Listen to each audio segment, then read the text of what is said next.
Yo, what is up, ladies and gentlemen? We are nearing the end of the purple belt part of the journey in jiu-jitsu, and we've got a roll featuring one of my blue belt teammates. And as you can see, he towers over me, so I don't want to let him grab any type of grips. What I'm going to do here is kind of feint with my right arm and shoot in for the bad it was a pretty bad double, but I'm able to cut the angle, get the takedown right here. And now what I need to do is start building up my base. Because he is so tall, you're going to see this when he gets into the closed guard position. He is very, very tall, so I need to back away. So after I get the takedown for the 2 points, what I want to do is back away and start trying to pass on the outside of his legs. I don't want to play in close to his guard, and I don't want to play like in the middle distance. I want to play in the far distance where I'm very at the end of his long limbs. So right here, kind of just hanging out and grabbing the lapels and making sure I've got a good stable grip. Now here I force him to one side and I start to try to do a knee cut pass, use my right arm to kind of grip the material of his gi. And what I want to do is force him to play a half guard position, because I'm very comfortable passing half guard position on people that are taller than me.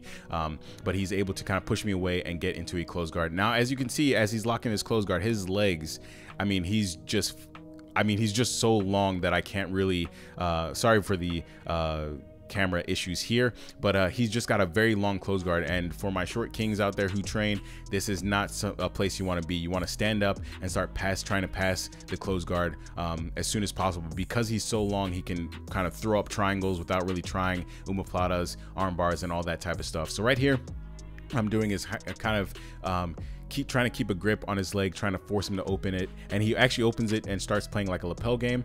And I'm doing some very bad things here that I'm going to talk about in the takeaways. I'm leaning too far to this side. If he literally just hips into me, I don't really have a base because my leg is kind of trapped there. So he probably would have got the sweep right there. Right here is kind of like fiddling with the lapel, which gives me a chance to stand back up, and he kind of traps my leg there and starts inverting, getting into this lapel K-guard position right here.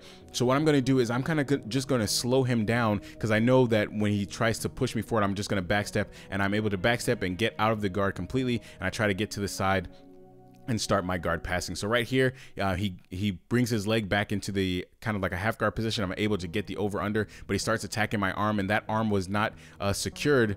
So I had to position the position and get into the over under here, and I'm able to get into the over under and kind of pass the guard here. So what he did was use that K guard position, and I backstepped and I got out of the guard, and here he turns into a turtle, and I'm able to kind of get to his back position here. So I'm going to gable grip my arms, and I'm kind of going to take a little breather. This is like the 4th round, I think, so I wanted to take a little break, and I thought that was a good position to do it. So right here I get the back position by putting my first hook in, my left hook, and then my right hook. And but his shoulders were to the mat, so I'm trying to pull him back onto my body, trying to get those grips, but he's able to get his back to the mat and turn into me. And now I'm going to play a closed guard, and as you can see by my feet, my closed guard is significantly smaller or shorter than his closed guard that you saw earlier in the video. So right here, I'm going to start just opening up my guard. I don't want to play a closed guard position. I want to get into an open guard position and take advantage of the fact that he is so long and lanky, and that his center of gravity is going to be higher. So right here, we're going to have a little interruption on the left side of the screen. So I'm just going to move into a better position. We're going to slap bump, and we're going to go again. So I'm going to grab that grip on the sleeve and grab that lapel. And what I'm going to start doing is pushing him away, forcing him to stand up. And now I'm going to start hooking his legs. So right here, he kind of steps over. And what I'm going to start doing is underhooking and getting into an X guard position. Now that I'm in the X guard position, I can start elevating him with my legs. I do the basic X guard sweep and come up for the 2 points for the sweep right here. And now I'm entering the over under, but he's able to pull my arm into a triangle position. This was a mistake that I made in the over under that I'm going to talk about in the takeaways. So now I'm in a world of hurt right here. He's adjusting the angle, and he's going to get the tap for the triangle here. What I'm doing is I'm trying to stop him from getting the full-on triangle, trying to go towards the side of the lock, but he is going to be able to get the tap right there.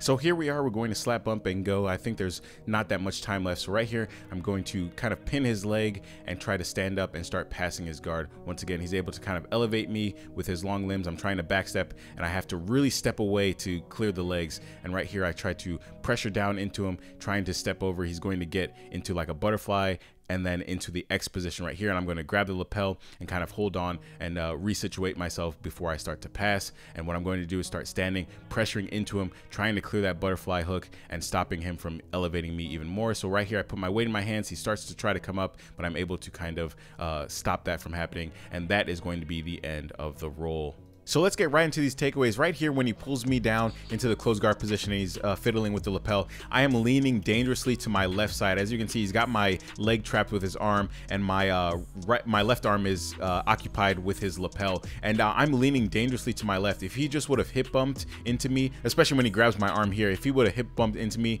he would have gotten the sweep and the mount points. That's a 6-point move right there because he's in the closed guard. 2 for the sweep and 4 for the mount. Luckily for me, he was fiddling with the lapel and didn't go for the hip bump sweep. So just be cognizant of your posture in the closed guard when you're dealing with longer limbed people.